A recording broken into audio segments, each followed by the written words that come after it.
ঘন মেঘে ঢাকা আকাশের নিচে দাঁড়িয়েছিলেন একজন মানুষ। তার চোখে ছিল অদ্ভুত এক নিষ্পলক স্থিরতা। রণনীতির বোদ্ধা, রাজনীতির কারিগর এবং সময়ের স্রোতে জন্ম নেওয়া এক অন্তর্বর্তী কাহিনীর নায়ক প্রফেসর ইউনুস। তখন টোকিওর হানেদা বিমানবন্দরে নেমেছে তার উড়োজাহাজ। সামনে অপেক্ষায় থাকা জাপানি সরকারি প্রতিনিধিদের চোখে স্পষ্ট ছিল এক গভীর প্রত্যাশা। এ সফর শুধু কূটনৈতিক নয়, এটি একটি সামরিক জোটের প্রতিশ্রুতি, এটি একটি অপারেশন সামরিক পুনর্জাগরণের সূচনা।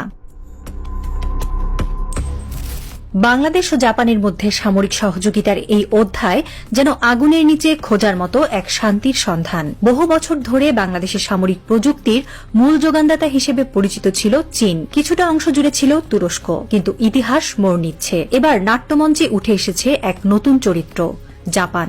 সূর্যোদয়ের দেশটি শুধু প্রযুক্তির নয়, এখন কৌশলেরও চাবিকাঠি হাতে ধরিয়ে দিতে চায় ঢাকাকে। জাপানের সেরা প্রযুক্তি নির্মাতা প্রতিষ্ঠানগুলো বাংলাদেশের আধুনিকীকরণে আগ্রহ প্রকাশ করে বহু আগে। রাডার, নজরদারি ড্রোন, এনক্রিপ্টেড কমিউনিকেশন সিস্টেম এবং অত্যাধুনিক প্রশিক্ষণ সেন্টার, এই চতুর্মাত্রিক সামরিক প্যাকেজের প্রস্তাব আসে এক গোপন আলোচনায়। সেই আলোচনার ধোঁয়া পেরিয়ে এখন আমরা দাঁড়িয়ে আছি ইতিহাসের দোরগোড়ায়। ঢাকা বুঝতে পেরেছে, একদিকে যেমন চীনের কাছ থেকে নির্ভরতা কামানো জরুরি, তেমনি পশ্চিমা বলয়ের আস্থাও অর্জন করতে হবে। টোকিও সেই সেতুবন্ধন, যেখানে কৌশল, অর্থনীতি ও প্রতিরক্ষা মিলেমিশে এক নতুন ভূ রাজনৈতিক সমীকরণ তৈরি করছে। প্রফেসর ইউনুস সরকারের ফরেন পলিসি এই সমীকরণে আগুনের নিচে শান্তি খুঁজে নিতে চেয়েছেন। যারা মনে করেন এই চুক্তি শুধুই অস্ত্র ক্রয়ের সহজ এক সমঝোতা, তারা বাস্তবতা বুঝতে ভুল করবেন। ঢাকার পররাষ্ট্র মন্ত্রণালয় বলছে, এই আলোচনা শুরু হয়েছিল একটি চুক্তির খসড়া দিয়ে, যা জাপান প্রথমে পাঠায়। বাংলাদেশ সে খসড়ায় সংশোধনী দিয়ে জানায় নিজের চাহিদা, নতুন চোখ, নিরাপদ কান, দ্রুততর প্রতিক্রিয়ার মস্তিষ্ক। জাপান সেই চাহিদা মেনে নেয়। প্রফেসর ইউনুসের অনুমোদন ছিল কৌশলের মোড় ঘোরানোর মতো। এটি শুধু অনুমতি নয়, এটি ছিল রাজনৈতিক বার্তা, একটি স্পষ্ট ঘোষণা। বাংলাদেশ আর আত্মরক্ষার নামে অনুগ্রহ চায় না, সে চায় প্রযুক্তির হাতে শক্তি।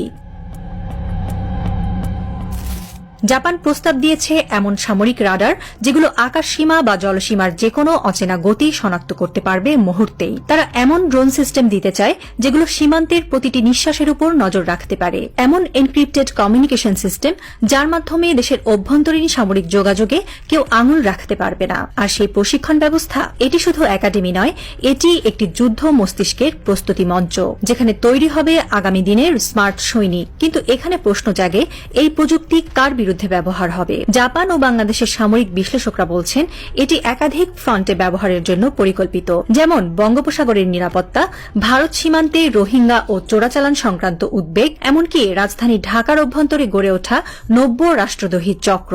এরা সবাই এই অদৃশ্য শত্রুদের মধ্যে পড়ে। সম্প্রতি কিছু বিশ্লেষণে উঠে এসেছে, ঢাকা শহরের অভিজাত এলাকার এমন কিছু বেসরকারি প্রতিষ্ঠানের অস্তিত্ব রয়েছে, যারা তথাকথিত গবেষণার আড়ালে বিদেশি সংস্থার হয়ে তথ্য সংগ্রহ করছে।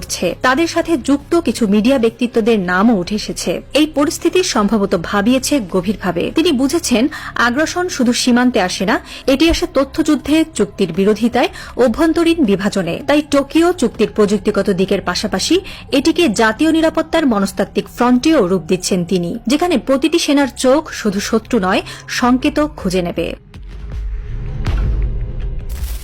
জাপানের এত আগ্রহ যেন শুধু এক কূটনৈতিক বিনিয়োগ নয়, এটি এক দীর্ঘমেয়াদী নিরাপত্তা পরিকল্পনার ছায়াচিত্র। কৌশলগত স্বার্থে দক্ষিণ এশিয়ায় বাংলাদেশের গুরুত্ব আগের যেকোনো সময়ের চেয়ে বেশি। চীনের ক্রমবর্ধমান প্রভাব ভারত মহাসাগর জুড়ে জাপানকে চাপে ফেলেছে। ঢাকাকে একটি আঞ্চলিক প্রতিরক্ষা কেল্লায় রূপান্তরিত করতে পারলে জাপান শুধু নিজের নিরাপত্তা নয়, নিজের প্রভাবও ছড়িয়ে দিতে পারবে। জাপানের ভূ রাজনৈতিক কৌশলবিদরা বিশ্বাস করেন, বাংলাদেশ হল সেই স্ল্যাপিং পয়েন্ট যেখানে ভারতের একক আধিপত্যকে চ্যালেঞ্জ করা যায়, আবার চীনের বেল্ট অ্যান্ড রোড ইনিশিয়েটিভকেও ভারসাম্য দেওয়া সম্ভব। টোকিও ঢাকাকে কেবল সহযোদ্ধা নয়, এক প্রকার কৌশলগত থিংকিং পার্টনার হিসেবেও গড়ে তুলতে চাইছে। এ কারণে শুধু সামরিক সরঞ্জাম নয়, তারা বাংলাদেশের তরুণদের জাপানি সামরিক প্রযুক্তিতে প্রশিক্ষণের সুযোগও বাড়াতে চাইছে। তবে অর্থনৈতিক হিসাবও কম নয়। জাপানের প্রতিরক্ষা শিল্প অভ্যন্তরীণ চাহিদার বাইরে বিস্তার খুঁজছে। বাংলাদেশ সেই সম্ভাবনার একটি উর্বর ক্ষেত্র। এই চুক্তির মাধ্যমে জাপানি কোম্পানিগুলোর সামনে উন্মুক্ত হবে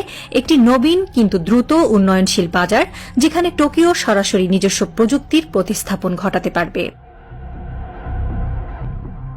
29 মে টোকিওর নিক্কেই ফোরামে আলো ঝলমলে ভেন্যুতে যখন বিশ্ব নেতারা অর্থনৈতিক কৌশল নিয়ে আলোচনা করছেন, তখন ভেতরের একটি নিরিবিলি কক্ষে মুখোমুখি বসেন দুই নেতাও, প্রফেসর ইউনুস এবং প্রধানমন্ত্রী শিগেরো ইসেবা। সূত্র বলছে, এই বৈঠকে আলোচনার মূল বিষয় ছিল তিনটি: প্রযুক্তি হস্তান্তর, যৌথ গবেষণা এবং একটি বাংলাদেশ ডিফেন্স ইনোভেশন হাবের পরিকল্পনা। অর্থাৎ ভবিষ্যতে বাংলাদেশেই উৎপন্ন হতে পারে সেই সব রাডার ও ড্রোন যেগুলো একদিন বিদেশ থেকে কিনে আনতে হচ্ছিল। এই সহযোগিতা কেবল প্রতিরক্ষা ক্ষেত্রে নয়, বরং দুর্যোগ মোকাবেলা, মানবিক সহায়তা এবং জাতীয় নিরাপত্তার বিস্তৃত পরিকল্পনায় ব্যবহৃত হতে পারে। সেনাবাহিনীর নতুন প্রশিক্ষণ মানে হল প্রযুক্তি ও মানবিকতার যুগলবন্দী। আর এই চুক্তি, এই বৈঠক, এই কৌশলগত সম্পর্ক সবই এক অদৃশ্য বার্তা পাঠাচ্ছে উপমহাদেশের ভৌগোলিক রাজনীতিতে, বিশেষ করে সেই শক্তিগুলোর কাছে যারা বাংলাদেশকে এতদিন অবমূল্যায়ন করে দেখেছে।